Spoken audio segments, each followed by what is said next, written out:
Good morning to everyone. आज हम लोग क्लास स्टार्ट करने वाले हैं टैक्सेशन। चैप्टर के नेम होगा tax planning for new business. जैसा कि आप लोग देख रहे होंगे यहाँ पे मैंने नोट करवा दिया हूँ tax planning for new business, और ये एमकॉम सेमेस्टर 4 वाले के लिए है। Tax planning, corporate tax planning and management के लिए है। तो आज हम लोग खास तौर पे डिस्कस करने वाले हैं मैट कहाँ पे एप्लीकेबल होती है और एएमटी कहाँ पे एप्लीकेबल होती है। तो मैट तो देखेंगे, मैट जो होती है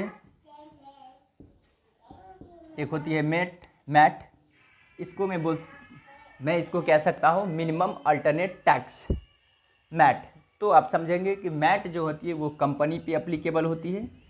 कंपनी पे कब एप्लीकेबल हो तो वो देखिए, जब भी हम लोग कंपनी का टैक्स लायबिलिटी का कंप्यूटेशन करते हैं तो जो नॉर्मल प्रोविज़न होती है, जो कंपनी पे जो टैक्स की रेट होती है कितना 25%, जो नॉर्मल जो रेट होती है एट द रेट ऑफ 25% और 30%।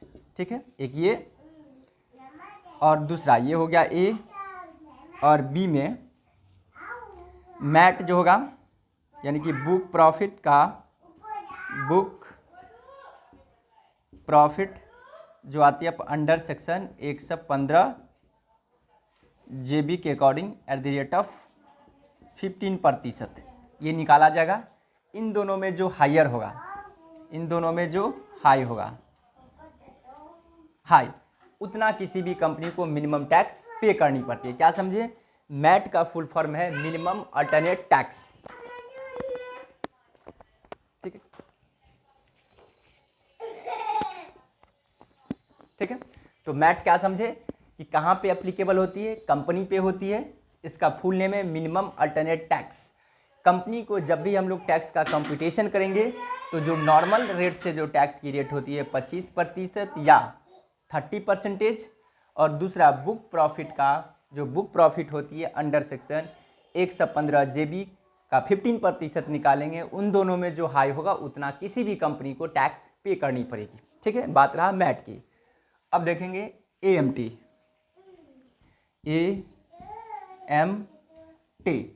इसका फुल नेम है alternate minimum tax.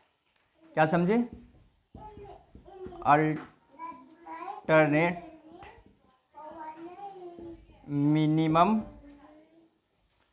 Minimum tax. ठीक है, ये जो एप्लीकेबल होती है अदर देन कंपनी, किसी भी इंडिविजुअल पे होती है अदर देन कंपनीज पे। तो यहाँ पे देखिए क्या होती है, जो स्लैब रेट होती है, चूँकि इंडिविजुअल पे तो स्लैब रेट से निकलती है टैक्स। तो पहला क्या होगा, मान के चलिए ए में जो स्लैब रेट होगी स्लैब रेट, और बी में एडजस्टेड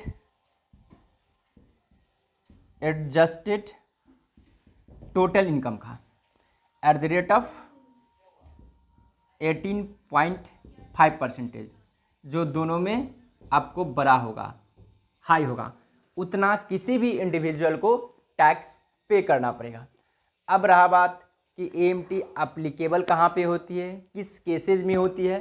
तो ये हमेशा याद रखिए, एएमटी एप्लीकेबल तभी होगा जब कोई एसएससी अंडर सेक्शन, एप्लीकेबल में क्या समझे, एप्लीकेबल तभी होगा जब उसका total taxable income exceeds ₹20 lakh. क्या समझे, ये तभी एप्लीकेबल होगा जब उसका टोटल टैक्सेबल इनकम एक्सीड करेगा ₹20 लाख, पहली बात। दूसरा क्या होगा, क्लेम करेगा वो डिडक्शन, ठीक ना, अंडर सेक्शन 10AA, ठीक है, 80IA, 80IB, 80IC, 80LA, 80QB, 80RRB। बातें समझ में आ रही है।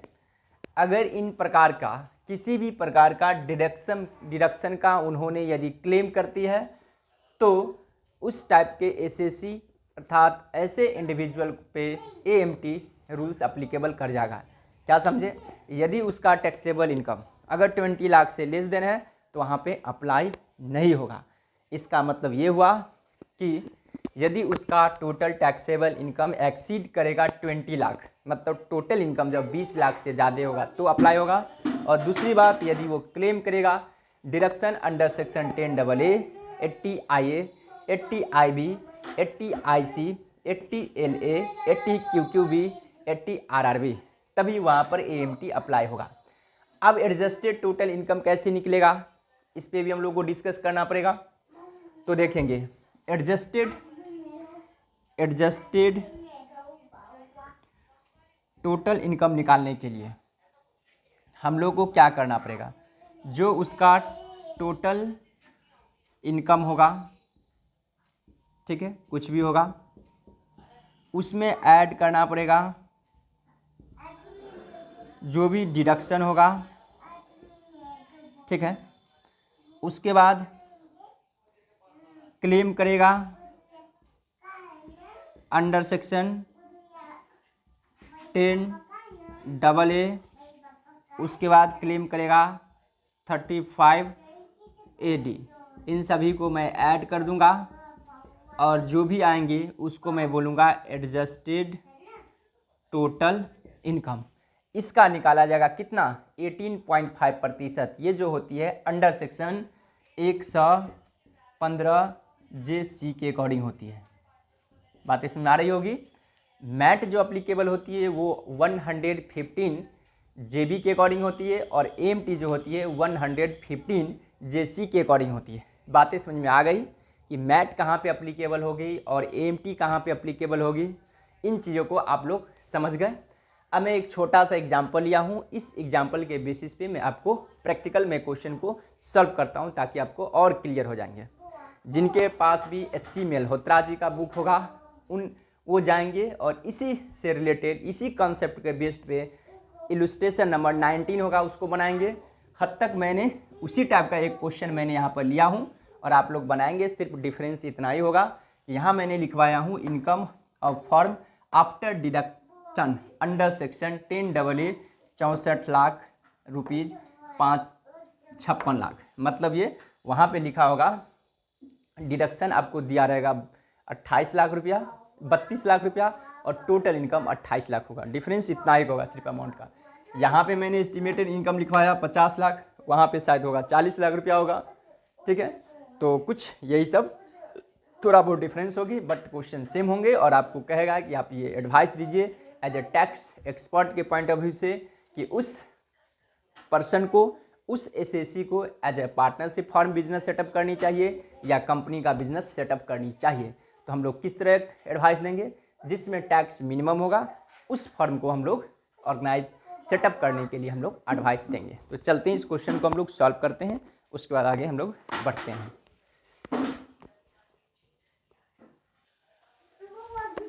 अब देखिए मैंने बोर्ड को क्लीन कर दिया हूँ, अब मैं क्वेश्चन सॉल्व करता हूँ।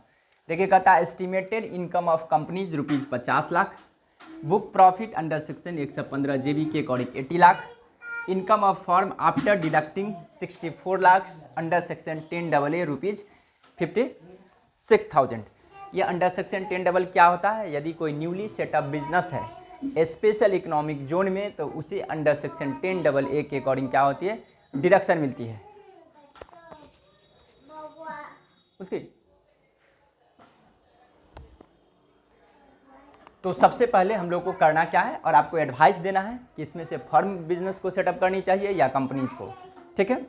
तो सबसे पहले मैं कंपनी का टैक्स लायबिलिटी कंप्यूट करूंगा। तो यहाँ लिखूंगा computation of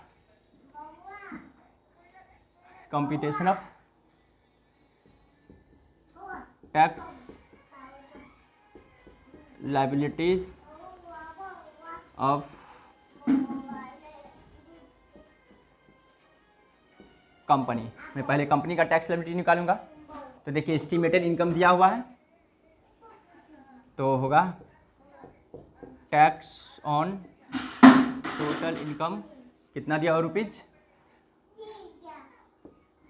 50 lakh eight the rate of कितना लगा 25%, तो हो जाएगा 6,25,000। मैं इसमें ऐड करूंगा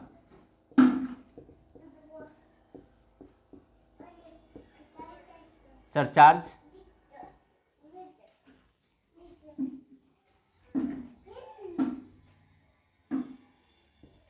तो ये तो नील होगा। नील इसलिए होगा क्योंकि इसका इनकम एक्सीड नहीं कर रहा 1 करोड़ से। फिर ऐड होगा health and higher education cess at the rate of 4%, तो कितना होगा 25,000 होगा। 25,000 ये हो जाएगा आपको 6,50,000। टैक्स लायबिलिटीज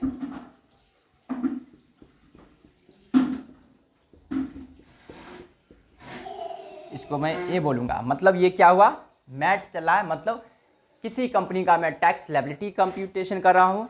तो सबसे पहले मैं क्या किया, जो नॉर्मल रेट से मैंने टैक्स का कंप्यूटेशन कर लिया, इसलिए मैंने इसको ए बोला। ठीक है। अब बी में मैं निकालूंगा मैट के बेसिस पे कितना टैक्स लायबिलिटीज होती है। ठीक है, तो अब निकालूंगा मैं टैक्स लायबिलिटी ऑन मैट। तो मैट के बेसिस पे क्या होगा, जो भी बुक प्रॉफिट है तो क्या होगा tax on book profit, book profit. ठीक है, कितना दिया हुआ book profit 80 lakh eight the rate of 15%, तो कितना होगा 1 लाख, ये 12 लाख होगा। 80 लाख का 15% आपको 12 लाख हो जाएगा। ठीक है, नहीं यहाँ पे मैं मिस्टेक कर गया, 25 अंगन 625, अगर 20 25 100 नहीं, ये ठीक है 25%। ठीक है, और ये 80 लाख है तो 80 1,20,000 होगा, क्योंकि 10% से तो हो जाएगा आपको 8 लाख, नहीं 12 लाख ही होगा। ठीक है, और ये 25% है, 50 लाख का 10% से 5 लाख, और 25 25 7,500। ठीक है, ये हो गया कैलकुलेशन। और इसमें ऐड किया जाएगा, यहाँ पे भी सरचार्ज होगा, लेकिन सरचार्ज नील है तो नील लेके चलता हूँ सीधे। Health and higher education cess at the rate of 4% में ऐड कर दे रहा हूँ, तो 48,000 होगा, क्योंकि 2 0 कैंसिल हो जाएगा, तो हो जाएगा 12,48,000। ठीक है, ये रहा टैक्स लायबिलिटी, ये हो गया आपको बी। अब मैंने क्या बताया था कि कंपनी में क्या होगा, जो नॉर्मल प्रोविजन से टैक्स होगी वो, और मैट की बेसिस पे जो टैक्स होगी वो, उन दोनों में जो बड़ा होगा उतना कंपनी को टैक्स पे करना पड़ेगा। तो यहाँ पे मुझे लिखना पड़ेगा टैक्स पेबल। ठीक है, ये होगा ए और B, whichever is more. इसलिए क्या होगा, tax liability is equal to क्या होगा 12,48,000। ये आपको हो गया कंपनी। यदि वह एसएससी कंपनी सेटअप करता तो उसे 12,48,000 रुपया टैक्स पे करना पड़ता। बातें समझ में आ गई। अब मैं आता हूँ इंडिविजुअल के केसेस पे। यदि वह इंडिविजुअल या सोल प्रोप्राइटरी का बिजनेस सेट नहीं, वो अब वो फर्म का यदि बिजनेस करता है, चूंकि फर्म का दिया हुआ है तो फर्म की मैं बात कर रहा हूँ, तो एएमटी फर्म पे भी अप्लाई होगा, क्योंकि कंपनी के अलावा किसी भी प्रकार का एसएसी है तो वहाँ पे एएमटी अप्लाई होती है। तो फर्म का टैक्स का रेट कितना है, एट द रेट ऑफ 30% है। अब मैं यहाँ पर कंप्यूट करूँगा, ये रहा आपको कंपनी के केस। अब कंप्यूट करूँगा, computation of tax liabilities of firm की केस में तो क्या होगा, टैक्स ऑन टैक्सेबल इनकम कितना है, 56 लाख रुपया है। Tax on 56 lakh eight the rate of 30% तो इज इक्वल टू कितना होगा, 14, 5 दिया 15, अच्छा तरीक 18, यानी कि 16,80,000 होगा। ऐड यहाँ पे होगा health and higher education cess at the rate of, चूँकि यहाँ पे भी आपको सरचार्ज नहीं है तो 4% लगाइए, कितना होगा, 16 चौका 64,000 और 8 चौक 32, यानी कि 67,200। 67,200 इन दोनों को मैं ऐड करूँगा तो ये हो जाएगा आपको 17,47,200। 17,47,200, ठीक है। ये हो गया टैक्स लाइबिलिटी, ये हो गया आपको ए कैटेगरी। अब मुझे निकालना पड़ेगा क्या चीज़, एएमटी के बेसिस पे, ठीक है। एएमटी के बेसिस पे कितना टैक्स हो रहा है वो अब मुझे देखना पड़ेगा। तो मैंने बताया था एएमटी के लिए सबसे पहले ये देखना पड़ेगा क्राइटेरिया फॉलो कर रहा है या नहीं। सबसे पहले उसे इनकम क्या होनी चाहिए, 20 लाख से एक्सीड करनी चाहिए। तो देखिए यहाँ उसका इनकम 20 लाख से एक्सीड है, चूँकि 56 लाख है। दूसरा मैंने बताया था उसका क्राइटेरिया ये होगा, या तो वो डिडक्शन लिया होगा 10AA के अकॉर्डिंग, तो देखिए 10AA के अकॉर्डिंग उन्होंने लिया है। ये डिडक्शन कहाँ पे मिलती है, यदि कोई न्यूली एस्टेब्लिश्ड बिजनेस सेटअप करती है स्पेशल इकोनॉमिक जोन में तो उसको धारा 10AA के अकॉर्डिंग डिडक्शन मिलती है, ठीक है। ऐसे तो बहुत सारे डिडक्शन है, 80IA है, 80IB है, 80IC है, 80LA है, 80QQB है, 80RRB है। इन तमाम डिडक्शन में किसी भी प्रकार का डिडक्शन का उन्होंने यदि क्लेम करता है तो उस पर अपने आप ऑटोमेटिक एएमटी एप्लीकेबल हो जाती है। तो यहाँ पे समझना क्या है कि यहाँ पर मुझे एएमटी निकालना पड़ेगा। तो मैंने बताया था एएमटी कैसे निकलेगा, तो सबसे पहले एडजस्टेड टोटल जो इनकम होगा उसका मुझे निकालना पड़ेगा 18.5%। तो यहाँ पर एडजस्टेड टोटल इनकम आपको कैलकुलेशन करना पड़ेगा। तो मैंने बताया था कैसे निकलेगा, जो टैक्सेबल इनकम होगा उसमें मैं ऐड करूँगा, डिडक्शन किसी प्रकार के लिया होगा या क्लेम क्या होगा अंडर सेक्शन 10AA या अंडर सेक्शन 35AD, मतलब कि धारा 10AA, ठीक है। उसके बाद उन्होंने छूट लिया होगा धारा 35AD के अकॉर्डिंग, ठीक है। तो क्या इन दोनों में से कोई है, रुक जाओ 10 मिनट चलता हूँ मैं भी, ठीक है। तो इस तरह से बातें होगी। तो अब मैं एडजस्टेड टोटल इनकम में निकालूंगा सबसे पहले। तो देखिए टोटल इनकम दे रखा है 56 लाख 2, 3, ठीक है। इसमें मैं ऐड कर दूंगा, add deduction under section 10AA कितना लिया है, तो 64 लाख, यानी कि इसका अब क्या होगा, 1 लाख कितना हो जाएगा, 1,20,00,000, 1,20,00,000 हो गया उसको एडजस्टेड टोटल इनकम। इसका कितना हुआ, 1,20,00,000 हुआ, ठीक है। 2 मिनट में ब्रेक ले रहा हूँ, थोड़ा कैलकुलेटर में लेके आता हूँ तभी कैलकुलेट हो। अब मैं निकालूंगा tax on total income. Tax on total income कितना है, 1,20,00,000। 18.5%। तो देखिए कितना होगा, मैं थोड़ा कैलकुलेट करता हूँ। 12 इंटू 0.185, 2,22,20,000 ये होगा आपको। मैं यहाँ लिखता हूँ 22,20,000। इस पे ऐड होगा आपको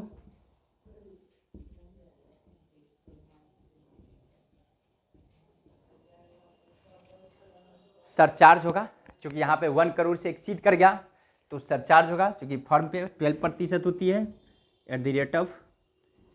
@12%। ठीक है, तो यहाँ पे मैं इसको निकालूंगा 12% इंटू 2 लाख, ये हो जाएगा आपको 2,66,400, 2,66,400। अब मैं इसको ऐड कर लूँगा प्लस 22,20,000 तो हो जाएगा 24,86,400, 24,86,400। अब मैं इस पे ऐड करूँगा हेल्थ एंड हायर एजुकेशन से @4%। ठीक है, इंटू